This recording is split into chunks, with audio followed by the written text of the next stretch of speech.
Hello everyone, I am Kurs, this is Low Mana and welcome to Comicwatch, the series where we look into the lore and speculation around Blizzard's Overwatch comics.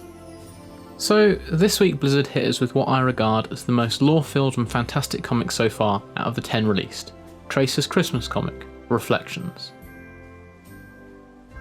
At its simplest, this comic is simply about Tracer's escapades in finding a last-minute Christmas gift, Winston preparing dinner for his friends, and the way in which every playable Overwatch character is spending the holiday season. Scratch the surface even slightly though, and it's so much more than that. First of all, the thing I feel like I talk about more than anything else in our lore videos, timelines. This is very clearly set in the present of the Overwatch world, or so near to it that it makes little difference. Winston's Overwatch recall is active, and he and Tracer have already met up recently, which places it after the events in Recall in the cinematic trailer, the last of which is only really behind Infiltration. 76 is with Anna, which places it after the events of Old Soldiers, one of the most recent comics. This is canonically therefore the first time we've really seen King's Row since the events of Alive and the assassination of Dakatha Mondata. Indeed, his statue sits behind Tracer in one of the early panels, albeit inexplicably with the positions of him and the little girl reversed. I'll probably ignore that, artistic license. Everything we know about King's Row, and by extension the rest of London and the UK, at this point leans towards a constant undercurrent of human Omnic hostility, but we see little of that here. There is still a fleeting glimpse of anti-Omnic graffiti. Omnics walk the streets in peace, and find home at work in shops just like their human counterparts. Maybe the spirit of Christmas even extends to the bitterest of tensions here.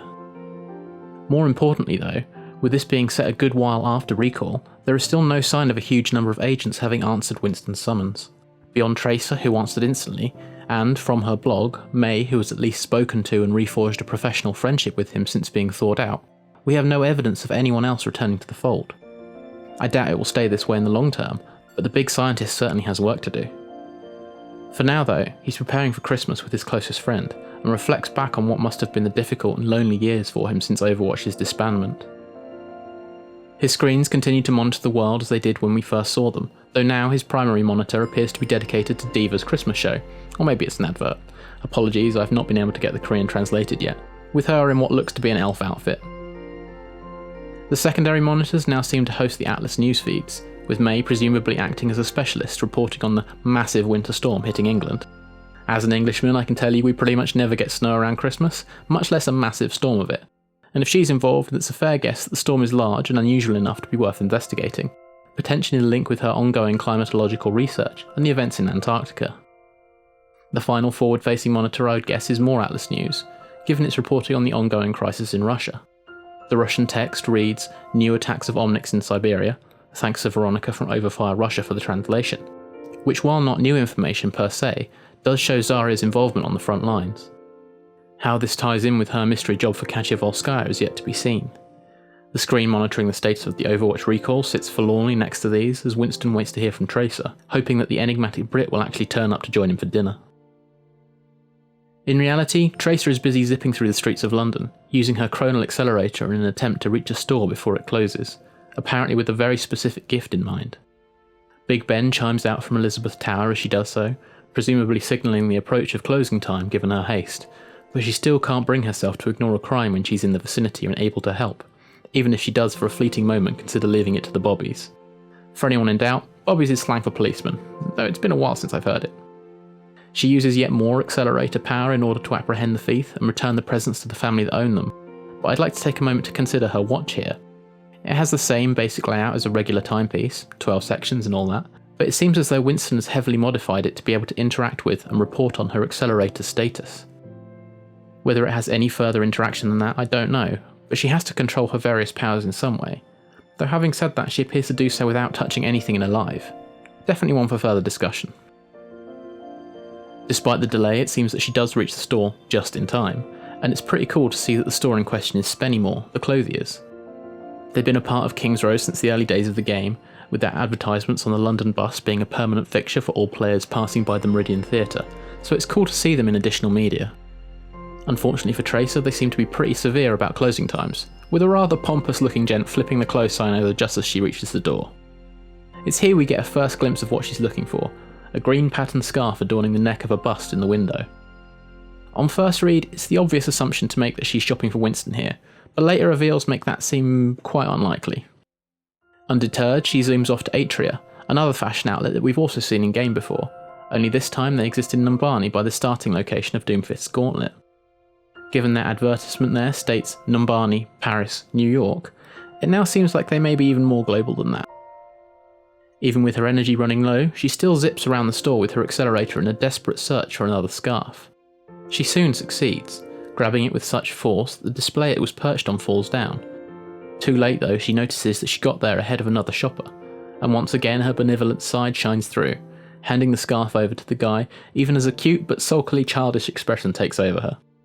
The bloke seems delighted though, and the Omnic store attendant's matter-of-factness just puts the icing on the cake.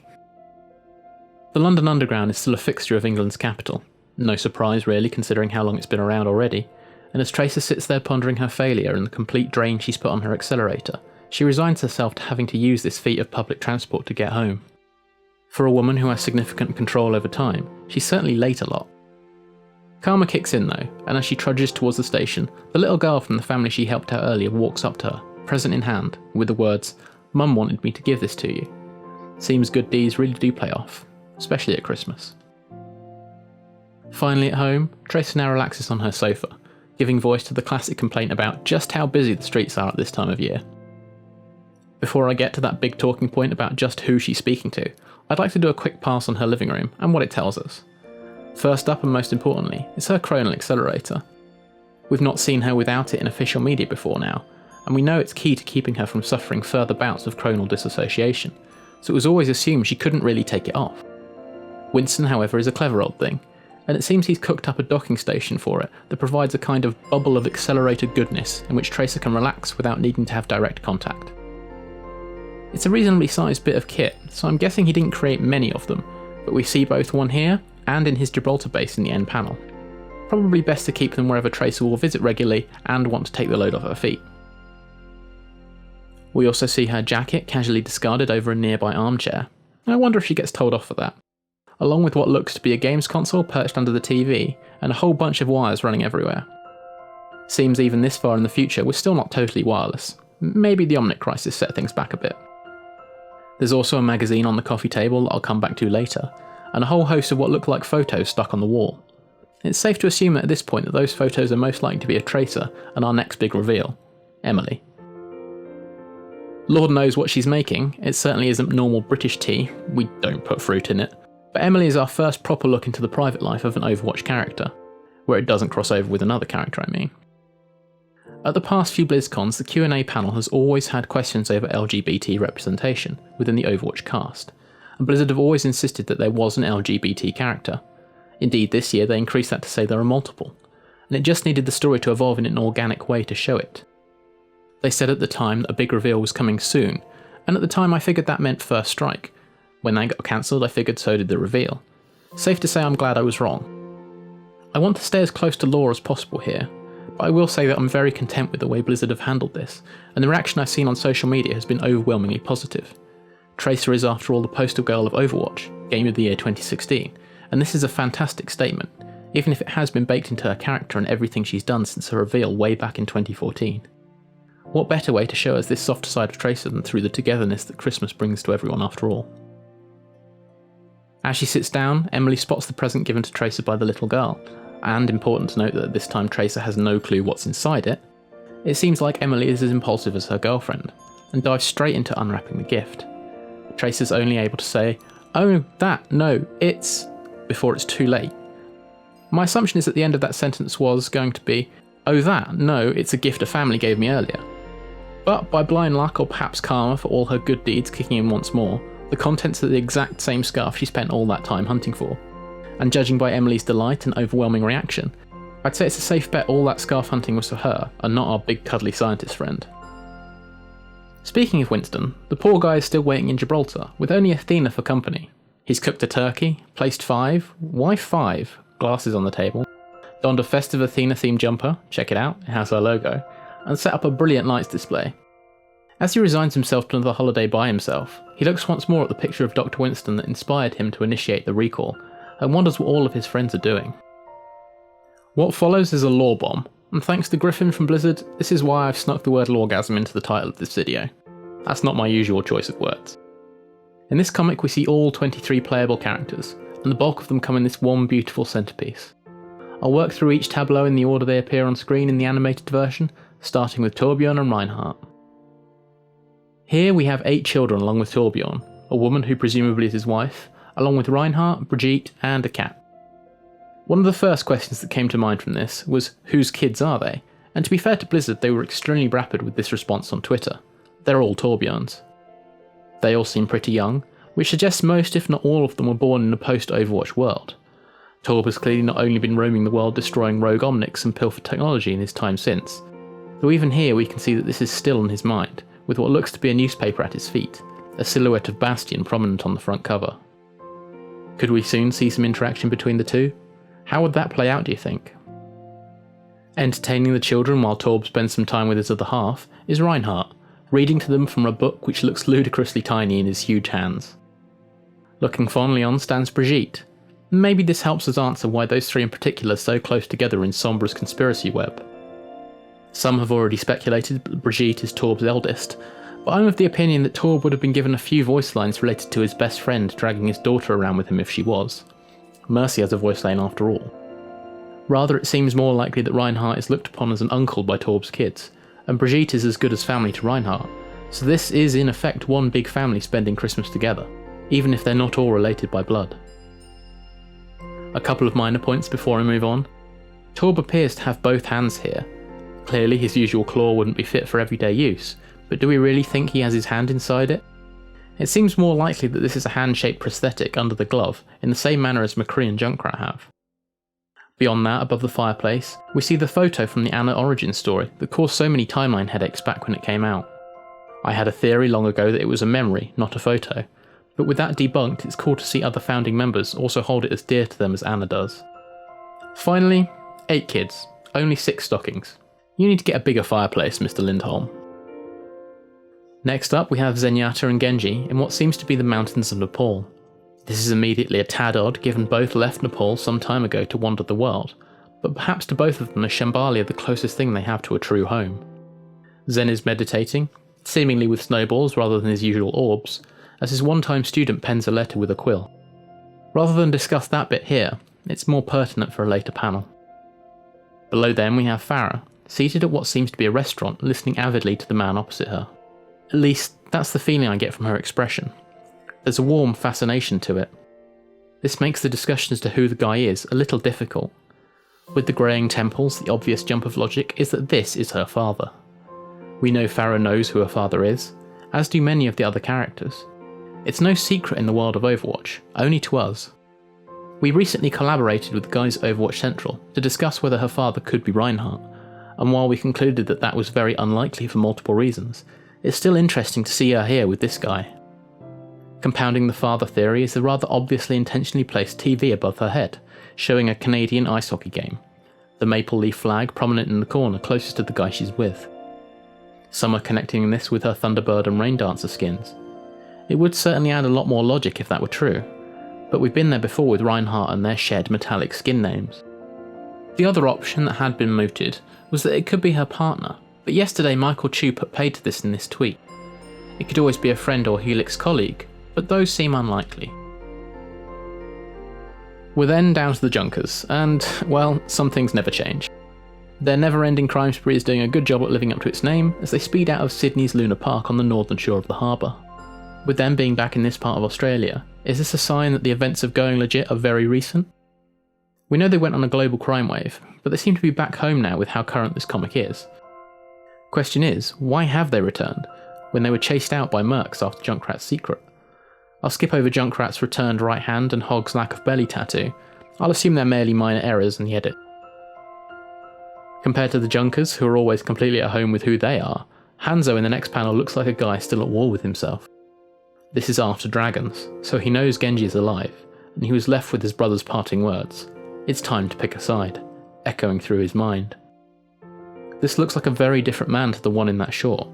Gone is his traditional garb, replaced by casual clothing, though his bow remains ever present.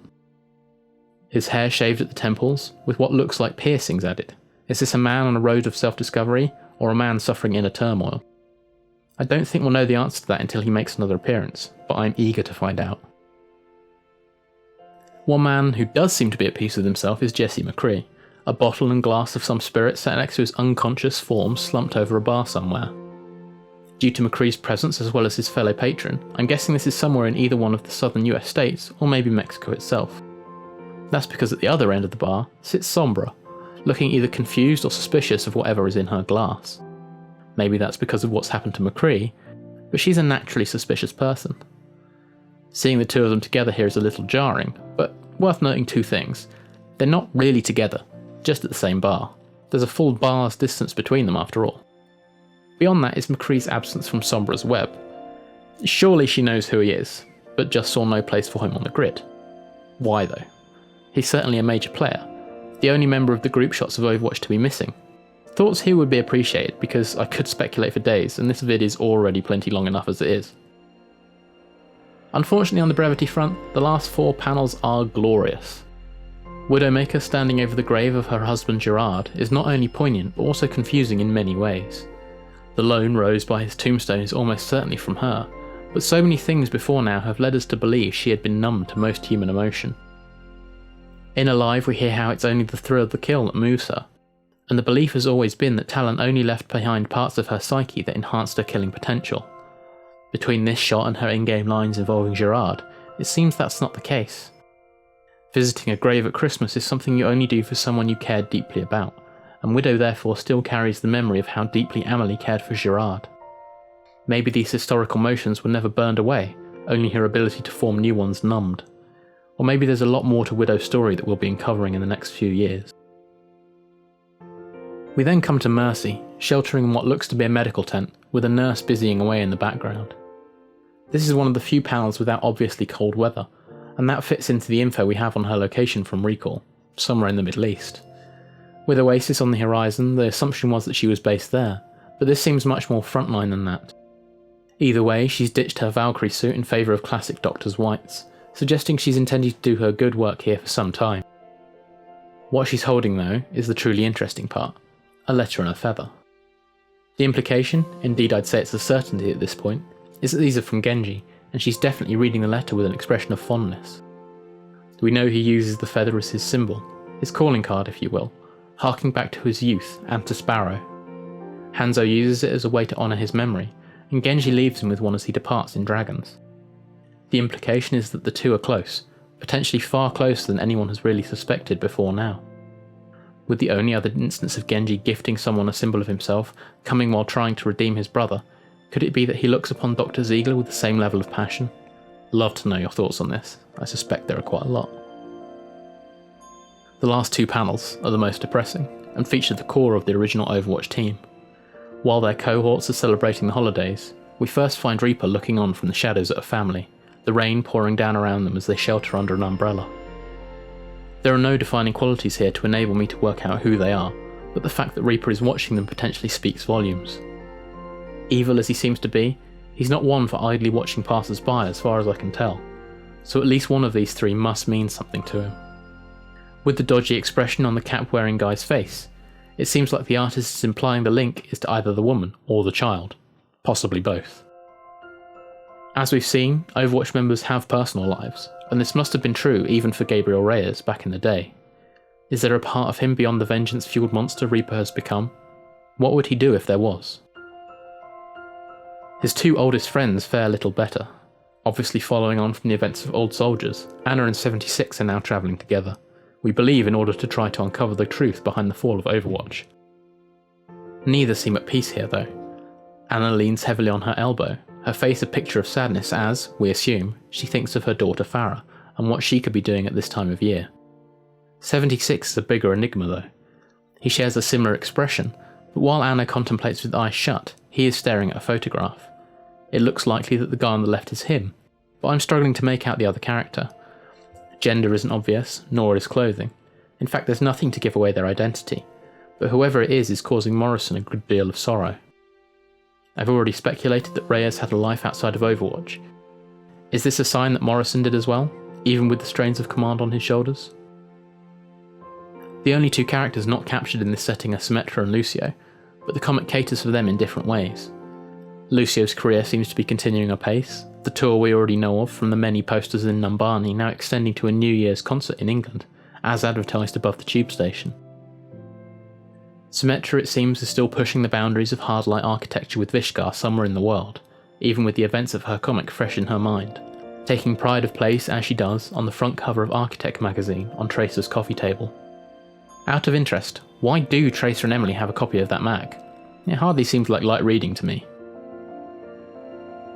With that, we return to Winston and Athena, the AI attempting to cheer him up by donning a festive hat atop her logo, and with the impeccable timing of a Christmas movie, Tracer and Emily arrive at the door to finally join him for Christmas. London and Gibraltar aren't exactly close by, but hopefully transport has evolved somewhat between now and then. It must have for this scene to work. With his family around him, Winston is as happy as I've seen him in any of the shorts or comics so far, and he's been in a fair few. He's the beating heart of the attempted reformation of Overwatch, and you can see how much it means to him. And as a side note, it's great to see Athena get her own place at the table, even if her plate is empty. Potentially a sign of things to come? Either way, Winston has a great feeling about next year, and thanks to this comic, so do I.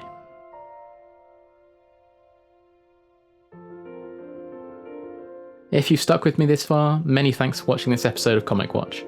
I wasn't kidding when I said this was the most lore-filled comic. I'd love to know any and every thought you guys have on it, and what it means for Overwatch in 2017. If you liked and want to see more, please subscribe. And remember to hit that bell to know when we release another video. Until next time, I have been Kurz, this is Low Manor, thanks for watching.